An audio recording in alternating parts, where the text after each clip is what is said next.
11.1 Pete talking about his tech. Me and my tech. I'm totally at sea without my phones. I have two, for personal stuff and work. And these days I use my tablet, an Apple iPad, for writing stuff, more than I use my computer. I think it's easier. I'm a bit of an Apple fanboy. I have the iPad, the iPhone, and the iMac. And I have literally hundreds of apps. Lots of weather apps and games. My favourite game is Defender. It's because it's the game I played as a child, when computer games first came out. My wife says I'm the original gadget man. You name it, and I have it. I like PlayStations for games, fitness gadgets like withings and wireless weighing scales. I kind of started to take my health seriously. Must be an age thing. Oh, and music gadgets like Sonos. I have a Sonos system at home. Yeah, and I stream music everywhere. Downstairs and in our bedroom. I use Spotify and internet radio for this, but I still have a normal radio in my car, and a sat-nav, of course. I have two, one in my car and one on my phone. It's much better, because it gives traffic info as well. I haven't used a map for ages. I suppose, in some ways, I'm a techno geek, but I'm not a great social networker, although I have used LinkedIn for work and jobs. One thing I could do without is so many emails.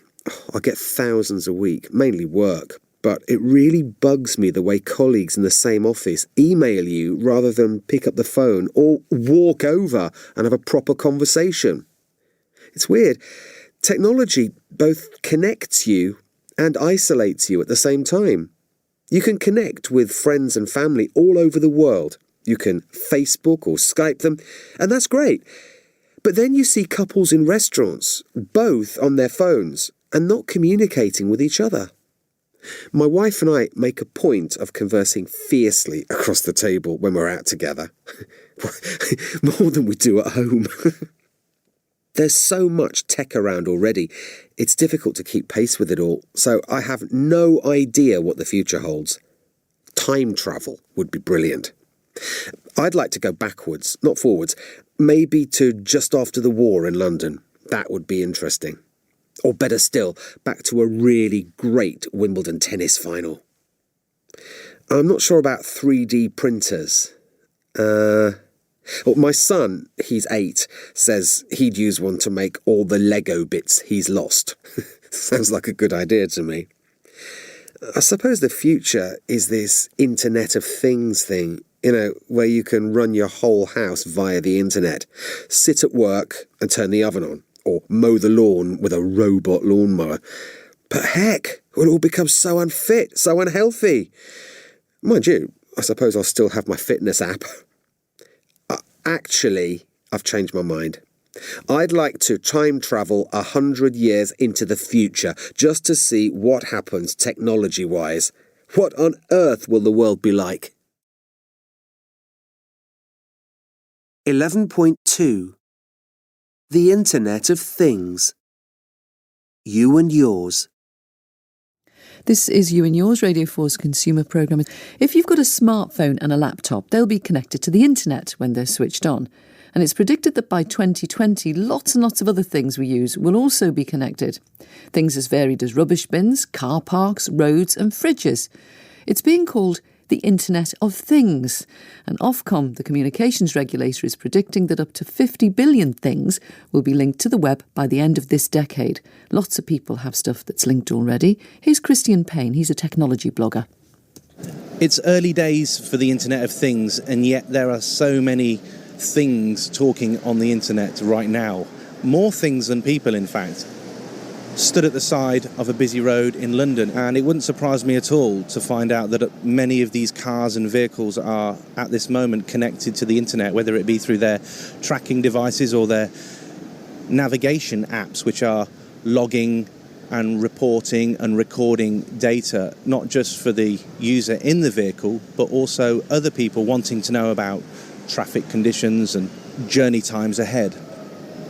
I personally use an app that does this, an app which has been in the news a lot recently called Waze. I find it vital for me to get to where I want to go faster and quicker. It also notifies me in real time should there be speed traps, but obviously I drive within the parameters of the law.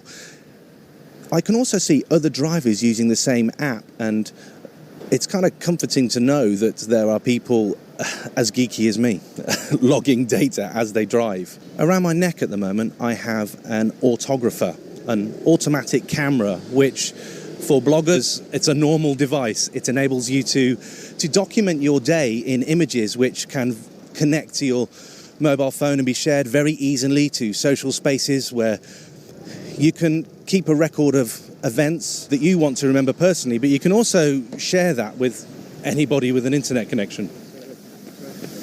Standing in Regent's Park, and just in the last minute I've seen 15 or so runners passing me by, all wearing the same kind of technology I have around my neck, a fitness computer.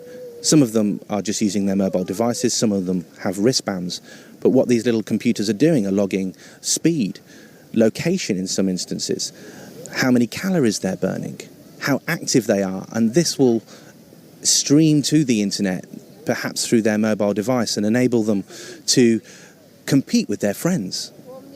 If I'm sat too long at my desk, in my office, I can get a notification from a friend telling me maybe I should get up and have a walk. I really like this peer pressure forcing me to be more active. This is just the beginning of connecting our bodies to the internet in this way. Health is going to be revolutionized by where we choose to place this data, whether it be with our local doctors or organizations who are researching anything to do with the body. Christian Payne, and we wondered if this technology is just for serious enthusiasts like him or for everyone, and we decided to ask William Webb. He's Deputy President of the Institute of Engineering and Technology. William, this talk of 50 billion devices by the end of the decade suggests some kind of revolution's about to happen to us. Do you think it is? I think it is, but it's more going to happen to machines than to us. Now, of course, we interact with machines a lot, so what we'll notice is lots of things just working better. Our car will take us better to the place we want to get to. Our washing machine will work better. But I don't think it will impact us as obviously and as immediately as something like the iPhone and the change to smartphones did. And indeed, the whole idea of this really is to work in the background to make our world a better, easier place to live in, rather than to be in our face the whole time. We had some practical examples there from Christian Payne, but tell us, what would be the benefit of a fridge communicating with the net? Oh, the fridge has been an example that's been quoted for so long, it's almost become a joke, hasn't it? There are a lot of reasons why we might want to start connecting many of our white goods in our home. Most of those actually revolve around either maintenance or energy usage. So, for example, the fridge could note that its compressor was starting to labour harder, and as a result it was probably going to break at some time in the next few months. In fact, it's quite easy to spot imminent breakdown of those kind of components, and it could send a message out to the manufacturer or to the retailer warning them that this was happening, and you could have someone effectively ring you up and say, I need to come and maintain your fridge, before it actually failed and you lost all the goods that were in the fridge. This may be a naive question, but won't these gadgets crowd out the space available, overload the system? They could overload our existing cellular phone systems, which is why a number of people, including myself, are looking at alternative wireless technologies that are optimised very specifically for these machines. Now, some people worry that all this reliance on technology, even as we have it now, relying on the sat-nav rather than a map, that we are making ourselves vulnerable to attack. Are they right?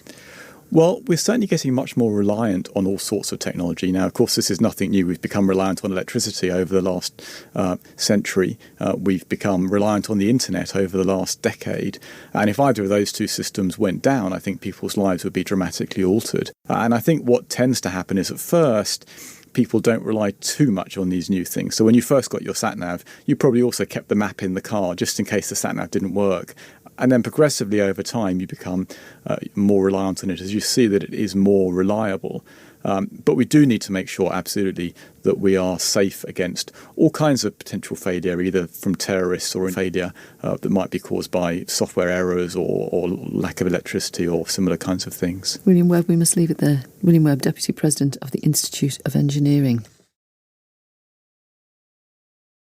11.3 Questions. Listen and compare. 1. When might billions of things be connected to the internet? What kind of things? 2. Who are Christian Payne and William Webb? 3.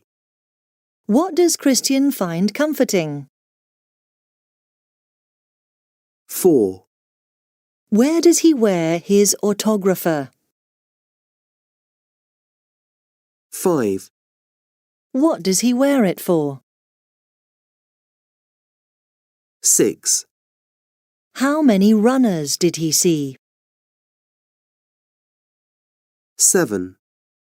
How does William Webb think white goods will mainly interact with the internet? 8. Which thing is quoted so often that it's become a joke? 9. Why is he looking at alternative wireless technologies? 11.4 How we use stuff. 1. Thanks for the great feedback on my report. I was impressed. You really know your stuff. Do you think so? Oh, yes. You're destined for great things at this firm.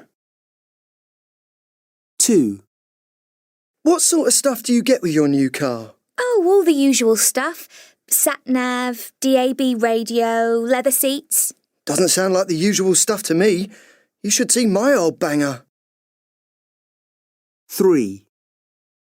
How do you cope with all that pressure at work and 4 kids? You know me. I'm made of strong stuff. And you never moan. Well, there's not much point. I just have to get on with it. 4. Are you ready to go? We're late. I'll just get my stuff and we can be off. OK, I'll be waiting in the car. 5. We were crossing a field and suddenly there was this huge bull heading towards us. That's the stuff of nightmares. I'd have been terrified. Believe me, we were. 6. What a day. I'm in pieces. I lost my car keys and had to walk home in the pouring rain and... Oh, come on, cheer up. Stuff happens. I'll make a cup of tea. Oh, I need something stronger than that. 7. Ugh! What's that on the carpet? I'm not sure. It looks like a load of sticky brown stuff. Ugh, it's melted chocolate. One of the kids must have dropped it. 8. I did it! I can't believe it. 3 A's. Great stuff. All that hard work paid off. It did. I can really enjoy my holiday now. 11.5 Responses with future forms. 1. You offer to pay for a round of drinks. 2. You think you have no chance of passing the exams. 3. Your theatre ticket says Hamlet, 7:30 p.m. 4. You've made an appointment to get your hair cut tomorrow. 5. You arranged to help your friend move flat, but now you find you can't. 6. Next week, you will be on holiday. You can see yourself having a cocktail by the swimming pool. 7. You can see yourself at 40. You've started your own business and it's already successful. 8. You didn't get in touch with a friend because you had flu. 11.6. What do you say? Listen and compare. 1, Hey, guys, I'll get this round in. Thanks, Kev. I'll have a pint of best. Mine's the same.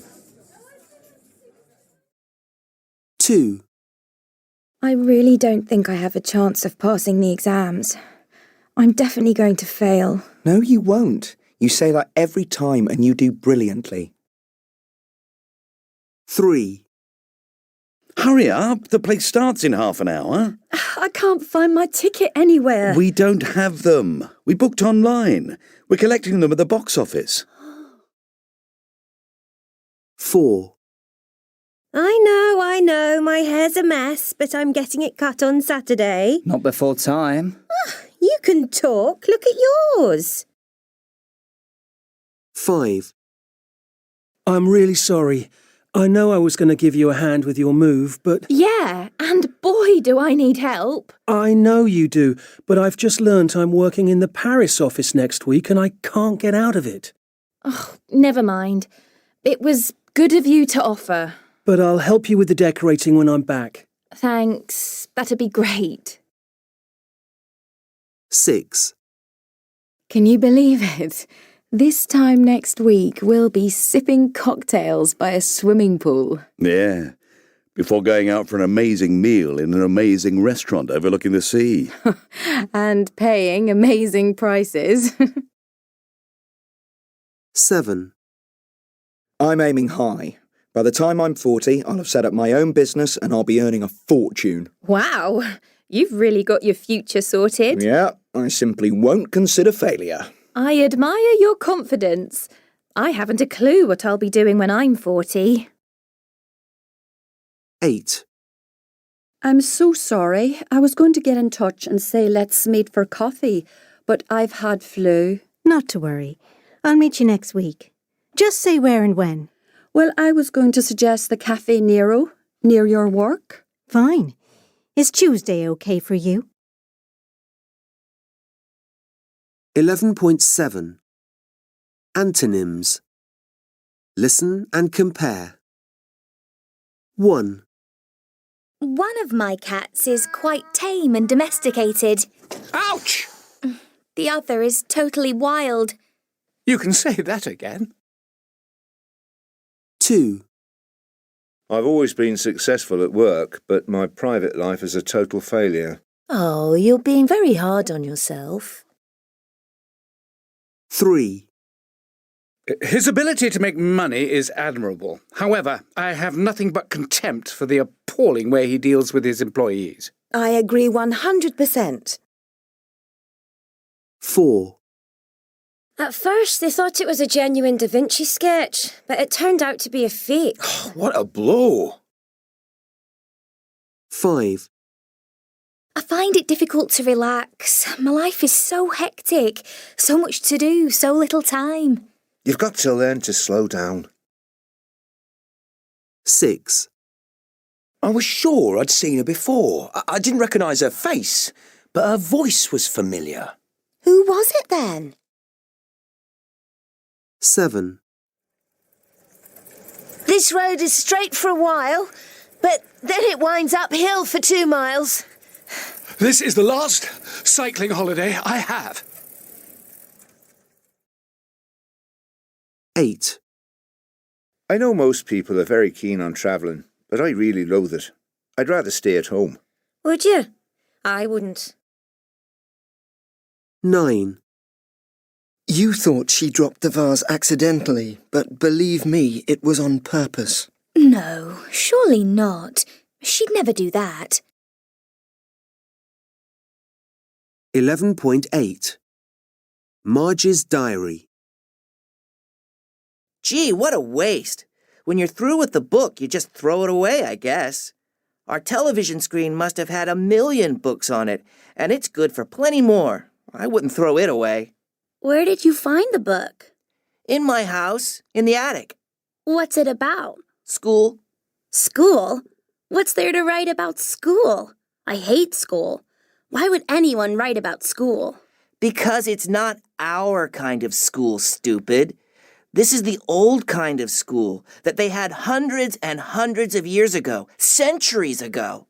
Well, I don't know what kind of school they had all that time ago. They had a teacher? Sure, they had a teacher, but it wasn't a regular teacher. It was a man. A man? How could a man be a teacher? Well, he just told the boys and girls things and gave them homework and asked them questions. But a man isn't smart enough. Sure he is. My father knows as much as my teacher. He can't. A man can't know as much as a teacher. My dad knows almost as much, I betcha. Well, I wouldn't want a strange man in my house to teach me. You don't know much, Margie. The teachers didn't live in the house. They had a special building, and all the kids went there. And all the kids learned the same thing? Sure, if they were the same age. But my mother says a teacher has to be adjusted to fit the mind of each boy and girl it teaches, and that each kid has to be taught differently.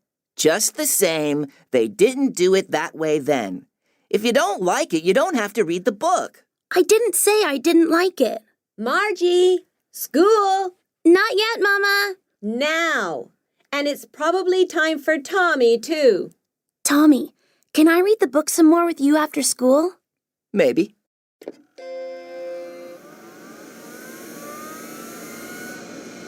Today's arithmetic lesson is on the addition of proper fractions.